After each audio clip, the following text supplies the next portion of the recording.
Vocês gostaram tanto dos últimos episódios de teorias sobre Bob Esponja que eu resolvi trazer mais uma teoria sobre o desenho, e dessa vez eu vou contar pra vocês uma história sombria. Mas antes de contar, peço que se você gostar desse vídeo, deixe seu like aí embaixo, se inscreve no canal e ativa o sininho pra poder sempre saber quando ter vídeo novo. E se você quer mais vídeos assim, comente aí embaixo ideias que vocês querem ver eu falando. Então sem mais delongas, vamos lá que eu vou contar pra vocês a história de Esponja Rage.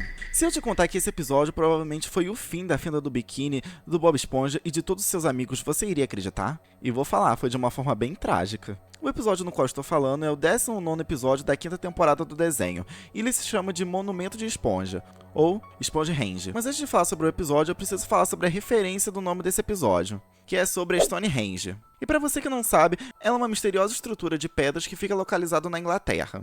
Ela é composta por círculos de pedras que possuem mais de 5 metros de altura. E essa estrutura é um dos maiores mistérios do mundo, e pelo simples fato que ela existe há vários anos. E o mais curioso é que nos tempos antigos não existiam ferramentas para levar essas pedras, o que seria quase impossível um ser humano mover elas, por pesarem várias toneladas. Algo bem similar com a história das pirâmides. Mas enfim, voltando para o episódio, ele começa com 2 peixes saindo de um restaurante durante uma ventania. Até que graças aos fortes ventos que estavam acontecendo, eles perdem a sua bolsa que continha uma canja, que vai parar na casa do Bob Esponja. Sim, essa cola atravessou a cidade inteira e foi parar na cara do Bob Esponja.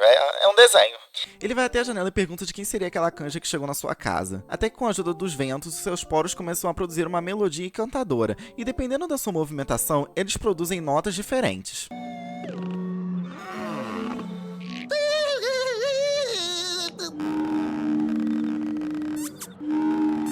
Mas até aí beleza, ele estava até se divertindo com isso. Até que esse som chama a atenção de uma água-viva, que estava voando pelo local e ficou hipnotizada pelo som. E de repente o sol nasce e Bob Esponja lembra que tem que ir trabalhar. Porém a ventania continua e as águas-vivas não deixam Bob Esponja ir para o trabalho. E se você acompanha o desenho, sabe que o seu trabalho no Siri Cascudo é uma das coisas mais importantes e favoritas da vida dele. E ele não iria descansar até sair de casa e chegar no restaurante. Eu nunca me atrasei em toda a minha carreira de mestre Cuca e não vou me atrasar hoje!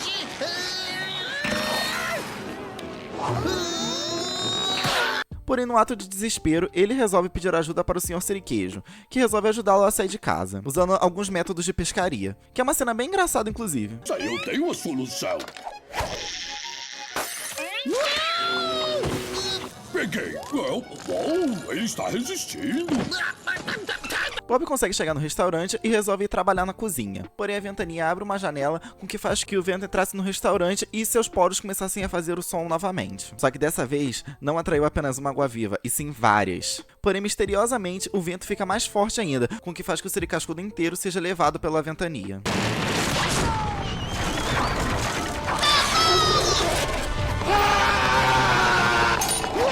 O vento foi tão forte que acabou levando até mesmo o Bob Esponja, que vai parar na casa do Patrick. E lá ele também não ficou livre das águas-vivas, e Patrick o expulsa de sua casa. Até que os ventos misteriosamente param, o que faz que as águas-vivas se irritem com Bob Esponja, e ele resolve se esconder em uma caverna. Porém, ele acaba ficando preso bastante tempo ali dentro, Mais tarde...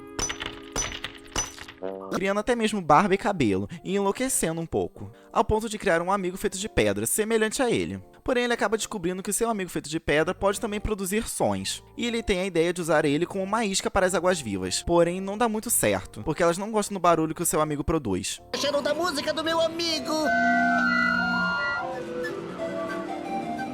Algum problema? Então ele tem a ideia de produzir várias estátuas enormes, com o intuito de produzir uma melodia semelhante à sua. E as posiciona em formato de círculo, para que produzissem um som que as águas-vivas gostassem. E o plano dele incrivelmente deu certo. As águas-vivas adoram o barulho que as estátuas fazem, e deixam Bob Esponja em paz. Então ele resolve usar essa distração para voltar à fenda do biquíni e continuar a sua vida de antes. E é agora que tudo fica muito estranho. A fenda do biquíni não era mais a mesma. Ele se encontra sozinho e vê o Siri Cascudo afundado debaixo de um monte de areia. Há quanto tempo eu parti?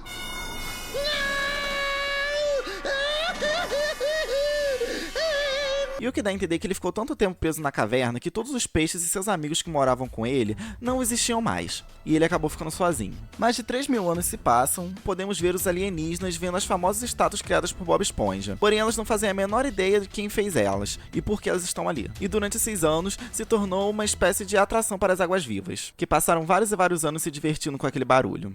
Até hoje, ninguém sabe por que essas estátuas misteriosas foram criadas, nem por quem.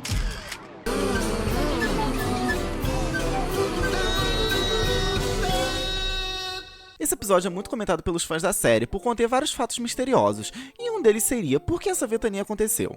Seria Rei Netuno castigando os moradores da Fenda do Biquíni? Uma cena clara que podemos ver isso é que acontece no começo do episódio, onde os peixes citam que Rei Netuno estava enviando uma ventania para os mares, até que a outra peixe diz que Poseidon era o rei dos mares, e de repente a ventania leva sua comida embora. Netuno mandou uma tempestade esta noite. Ele deve estar bravo com alguma coisa.